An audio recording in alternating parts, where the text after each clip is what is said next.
Master plan है 2041 के विरोध में आयोजित इस किसान महापंचायत के अध्यक्ष मंडल, गांव डाणी से पधारे हुए मेरे बुजुर्ग, पिता तुल्य बुजुर्गों, माताओं, बहनों, युवा साथियों, पत्रकार बंधुओं, 2041 मास्टर प्लान के नाम पे जो ये नक्शा आप लोग देख रहे हैं, इसको सरकार ने विकास के विजन के रूप में प्रस्तुत किया है, जबकि वास्तविक रूप से ये किसान कौम के विनाश का प्रतीक है।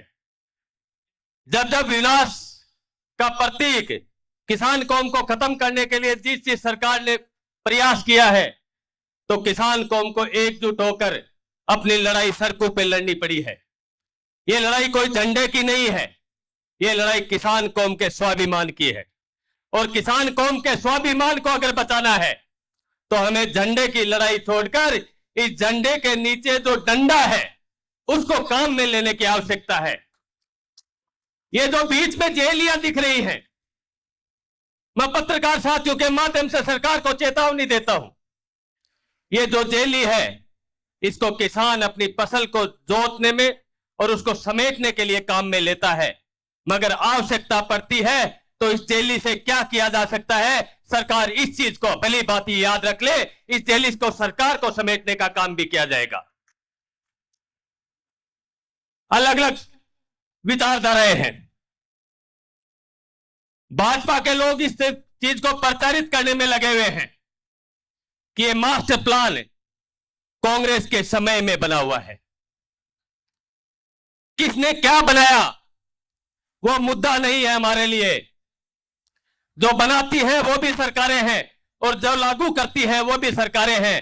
सरकारें चाहे किसी की हो, किसान कौम का नुकसान करने के लिए हमेशा सबसे ज्यादा अग्रणी रहती है, क्योंकि सरकार बनाने में हिस्सेदारी सबसे ज्यादा किसान कौम की होती है। और सरकार की नीतियां जब बनती है तो वो सिर्फ व्यापारी वर्ग के लिए बनाई जाती है, किसान कौम को नजरअंदाज किया जाता है। किसान कौम को हमेशा से ही ठगा गया है और आज भी इस किसान कौम को खत्म करने का प्रयास किया जा रहा है। जब किसान कौम आज सीकर की मंडी प्रांगण में अपने घरों से निकलकर, ये बुलाई हुई कोई भीड़ नहीं है, ये पैसे देके किसी पार्टी की मीटिंग में आए हुए लोग नहीं है, ये अपनी जमीन को बचाने के लिए आए हैं, अपनी मां को बचाने के लिए लोग पधारे हैं यहां। और जब लोग घर से निकलते हैं और निस्वार्थ भाव से निकलते हैं तो सरकार चाहे कितनी तानाशाह क्यों नहीं हो, उस सरकार को झुकना ही पड़ता है। आज नहीं तो कल इस सरकार को झुकना पड़ेगा। मैं यूडीएच मंत्री हमारे सीकर जिले से हैं, मैं इस मंच के माध्यम से यूडीएच मंत्री जी से अनुरोध करता हूं, सीकर जिले में 65 वार्ड हैं, वो अपने कार्यकाल में 5 वार्डों को खड्डा मुक्त, पानी मुक्त, सुविधा युक्त बना के दिखा दे तो हम यूडीएच मंत्री को मान जाएंगे कि वो काम करने के लिए तत्पर है। वो शहर में जो बना हुआ है हमारी बसावट है उसका विनाश हो रहा है और इसके साथ हमारे ग्रामीण क्षेत्र के लोगों का विनाश करने की ये सोच सरकार की है। आज इस नगर परिषद में व्यापारी वर्ग है, इस मुगालते में नहीं रहे। जब किसान कमजोर होता है तो व्यापार ठप हो जाता है, जब किसान मजबूत होगा तो व्यापार चलेगा। इस चीज को व्यापारियों को भी सोचने की आवश्यकता है। जिस तरह से बजाज रोड के साथियों ने कहा कि उनका व्यापार खत्म होने जा रहा है, जिस अंगुली में लगती है दर्द उसी को होता है, लेकिन अगर वो अंगुली काम नहीं करेगी तो आपके पास कोई चला के नहीं आएगा।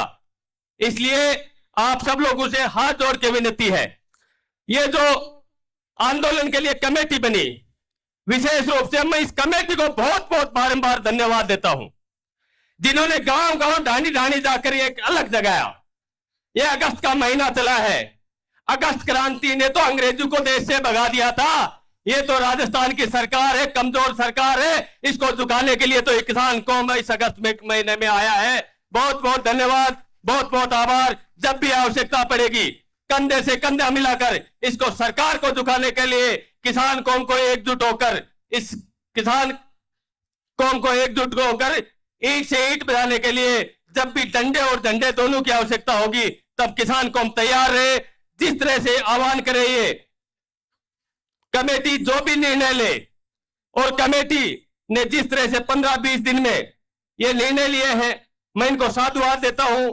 इन्होंने बिना किसी राजनीतिक विचारधारा के इस मास्टर प्लान 2041 को निरस्त कराने के लिए जो संघर्ष किया है, इसके लिए मैं इनको बारंबार धन्यवाद देता हूं। बहुत बहुत धन्यवाद, बहुत बहुत आभार।